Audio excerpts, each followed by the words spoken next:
Hi, this is Melissa Hertz, and here's my assignment on library vendors and the $10,000 budget.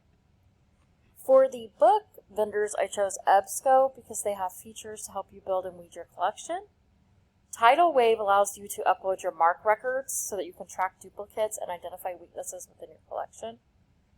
Mackin is the largest supplier with over 15,000 publishers. They also have collection analysis tools, and they provide book talks.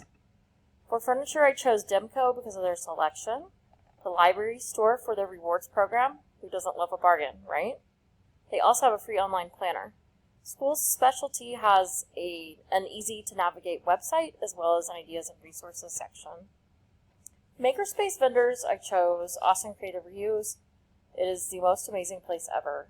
It is basically a giant store full of anything craft you could think of, as well as other stuff.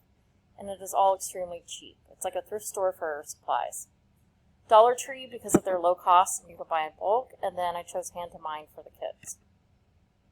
For the technology vendors, I chose Amazon because they have competitive pricing and it's easy to order and return. I chose Bookshare for ebooks with students with disabilities. I chose Apple for iPads and apps. For supplies and decor, I chose Broadart for their selection and their book jacket covers.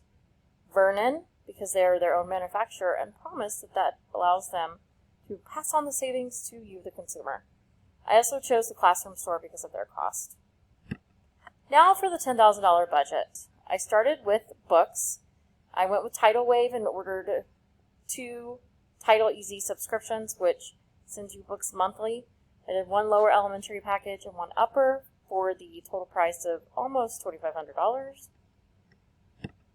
Then I went to furniture, which I selected a display shelf and a magazine display. I chose those 2 to help improve circulation. And then these 2 little reclining chairs that are so cute, I thought would be a comfortable space for students to read in the library. Those 4 items total was about $3,000.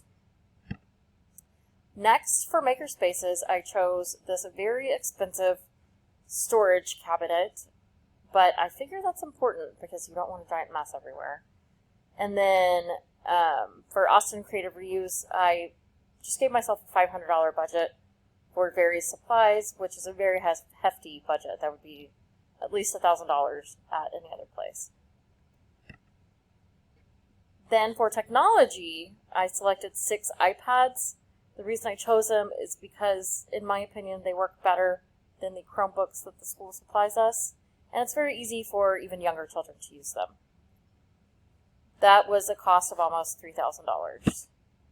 Last, for library supplies, I went with tape because I see my librarian use tape all the time, and a tape dispenser. I got these items to help repair my books and keep them in good shape.